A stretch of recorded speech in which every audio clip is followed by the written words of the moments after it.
Hello, you gorgeous creatures. So I'm at the airport again and decided to do another random airport rant about something. I hope that it's not too noisy here. If it is, then just comment below and I can maybe go and find somewhere a little bit quieter. I'm also in a restaurant, so if loads of people come sit next to me, then I'll have to move. But I wanted to talk to you guys today about a topic that keeps cropping up in my workshops and things as I'm traveling around, and that's about sometimes from students, sometimes from instructors, and it's about this whole Instagram generation that we're in right now and how much pressure there is to always be learning something new. So you'll go into a pole class or you're doing your own training and you're like, I have to learn something new, I have to be constantly improving, and there's this massive pressure for everybody to always just be getting something new and never really actually getting anywhere with the tricks that they've got at the moment. So I've been doing pole for probably, I think it's 10 years next year. I don't know exactly because my memory is terrible, but it's nearly 10 years. I don't want to say back in my day, but back in my day, the most advanced tricks, as I'm sure many other pole dancers around that generation will say, is like Superman was super advanced, handsprings were like elite level, like you could win a competition with a knee hold, but the point is that we would basically do the same stuff over and over and over again and be more than happy with it because that's all there was. Like I pretty much did a butterfly to flatline Scorpio as the combo that I knew for probably about a year, and that's kind of carried across into all my training since then. So if I'm doing a training session now, I will quite happily stay on the same trick for a considerable amount of time until I'm semi-happy with it. Like, you're never going to master it in one session, but I'm quite happy sticking on one thing.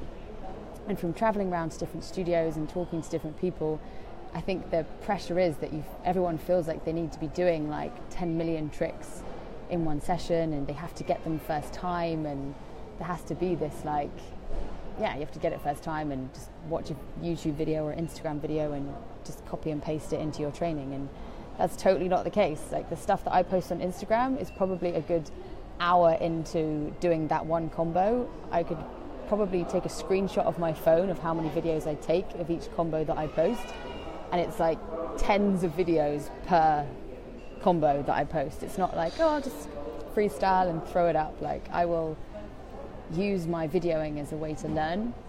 So I'll learn a combo, figure it out or do something, and then I'll film it, watch it back, film it, watch it back, film it, watch it back, like constantly repeating the same thing. And because I'm training by myself, I use the video as a way to critique, break it down, see what I need to improve, and I'll just keep doing that until I'm happy with it. Sometimes it's Instagram worthy and sometimes it's not, and that's the one that I'll continue practicing when I come back to it. But my point being, the stuff that you see on Instagram and the stuff that you see on Facebook is a polished, normally edited combo that people have been training a long time for or practiced a long time and have got the right angles. It's not something that is easy enough that you just watch it, copy it and do it, because if it was that easy, then it wouldn't be as challenging and it wouldn't be as satisfying when you did get it. So basically, I think what I'm trying to say is, in a long drawn out way, is that accepting the struggle of pole dance and the struggle of aerial or whatever you're into is the whole fun of it. That's the whole point of why we do it. It's challenging and frustrating and demanding, but that's why you get such good dopamine hits from it and feedback from it. So it's, in a very layman's terms, this is me I'm probably gonna kill this biological description, but when you're learning, you're basically trying to send a signal to your nerves. Your central nervous system doesn't know what you're trying to do. It doesn't know that you're trying to hang sideways off a pole or hang by your foot or bend yourself in half. It's just what are you doing, you crazy human? So we have to make sure that we're doing safe and effective techniques and doing it consistently and repeating it so that our central nervous system can understand that it's a safe movement, and then it's going to allow us to do it more smoothly, more fluid. So you only get that from repeating it numerous times, and every time you send a signal to your nerves, then you're building this thing called myelin, like a fatty sheath around the nerve, and the more you fire that nerve, the thicker the sheath gets. And if you imagine your central nervous system, or these signal sheaths, as like dial-up broadband. So when you first start anything, it's like juddery, and it cuts out, and it's super slow, and it's litter, and doesn't download anything. And then as you keep doing it, it gets quicker and quicker and quicker, because like the fiber that it's sending it down is better, like it's getting upgraded each time. So if you see it, then it gets upgraded to like fiber optic broadband. That's when you see like your instructor do something, you're like, how is she doing it so smooth? How is she doing it so cleanly? And she can do it while talking and breathing, like, you know, an alien. But that's because they've done it that many times that if they just click their fingers and switch and send that signal to the nerves, they fire the muscles and they can do it straight away without thinking. But that's taken hours and days and months of practice. Sorry, the timer is going off. To get there, like, you can't get it in the first session. It's never going to happen. You're never going to master the trick in the first session. So I only really feel like I've mastered a trick when I can breathe, number one. I can enter and exit the trick cleanly. I can combo that trick with something else. I can do it on request. Like if I ask my body to do it, I can do it without thinking. Either side, like, that's mastering it. So I don't want you to go into a pole class or a training session and feel disheartened by not getting something first time, or it not looking like the video that you're trying to copy, because there's a huge backlog of stuff that it's taken to get to that point, and it's just nice to try and remember that not everybody is going to get stuff first time. And another thing I wanted to add on that, which we talked about today, I was doing an expert course today, is like different types of learners. And this I feel is really important for your mindset in your training. I'm sorry if you guys can't even hear me, I don't even know, I could just be talking to myself, but different learners will learn differently, but if you are a visual learner, or you know a visual learner, they're normally the people in the class that pick it up first time. Like, normally they're the disliked people in the class because they get everything first time, everything seems to come really easy for you. Thank you, Sarah Myers, much appreciated for letting me know I'm not talking into nothing, but yeah, so they're normally getting everything first time, they can see it, they can break it down, they can do it, that's all cool. Then you have the auditory learners, so people that will listen to the description, you need like a good breakdown of the trick, and they're normally the chatty ones who are like blabbering away and chatting and being quite noisy. And then you have the kinesthetic learners who need to physically do it, and these are the people that I feel are the hardest on themselves. So they'll be the ones being like, I'm really slow, I don't pick stuff up very well, I don't get it, like everyone's better than me. And that's because you need to like physically do the trick to understand it. Your body needs to go through struggling with it to understand how to do it.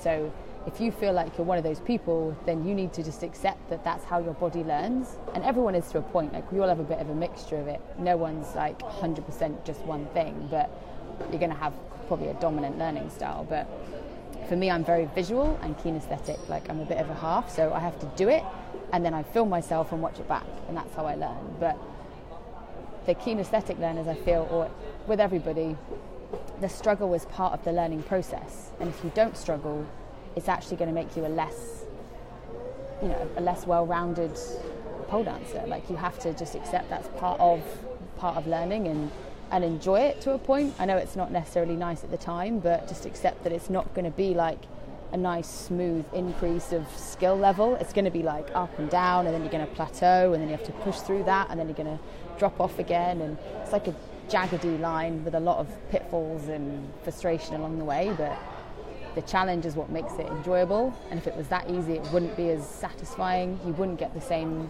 hit from going to pole class, and the muggles of the world wouldn't look at us in awe like they're doing at the minute with all the stuff on the news at the minute, which I know is very controversial. But just putting it out there, it's going to be beneficial for everybody in the long run. But yeah, I guess I just wanted to say, in my rambling ways, that struggle is important, repetition is key. Like, I will just quite happily do the same thing over and over again. Endurance is key. I will always bang on about endurance, but if you don't get used to holding positions and breathing and becoming comfortable in them and entering and exiting safely and securely, then forget about doing combos and routines and everything else that comes with it. It's not just about jumping on the pole, doing a trick, jumping off, jumping on the pole, doing a trick, getting off. Like, you need to just get happy upside down. I'm going to read this quote because someone's put a little comment. What's your favorite type of student to work with? Beginner, intermediate, or advanced? You're going to get me in trouble with someone. There's benefits to all of them. Like, beginners, I love working with because they're like fresh meat. You can just show them anything and you're gonna come across as looking really good. Like, do a fireman spin, it's gonna blow their mind. And I guess you can I can undo the mistakes that I did when I was a beginner, when I'm surrounded with beginners, so I can like make them do everything both sides and make them be really like well-rounded and stuff. So I do love beginners because they're just so like passionate and, you know, excited about learning everything new. Intermediates, I think, is the most like, you've got the most fun in intermediate as a student's perspective, because you've got the most amount of tricks. Like, there's so much intermediate stuff you can do. Once you hit that level, you're just flying. You can do everything. Like, there's so much stuff you can do, and you can stay at intermediate for yonks. Like, I would have no problem if I started again sticking at intermediate level and not rushing to advanced, because advanced is frustrating and difficult, and yeah, everything takes longer to do the advanced tricks because they're harder, they take a lot longer. So intermediate's probably the most fun as a student, but as an instructor, I guess the advanced girls are going to be the most body aware. You can use more like quick teaching points, quick demos, and they're just off to the races and they can get on with it. But there's benefits to all of them. I love all pole students. Diplomatic answer for you there. Jackie Penn. In pole class, I usually watch the instructor and other people do it a couple of times before I do it. I have to let my brain wrap around what I'm seeing. Yeah, so you're probably like more of a visual learner, so you like to like watch it and let that percolate through your brain. Pauline. Repetition is key, but how your students can understand that, because they always want to learn new tricks and they're repeating the same trick or combo all the time.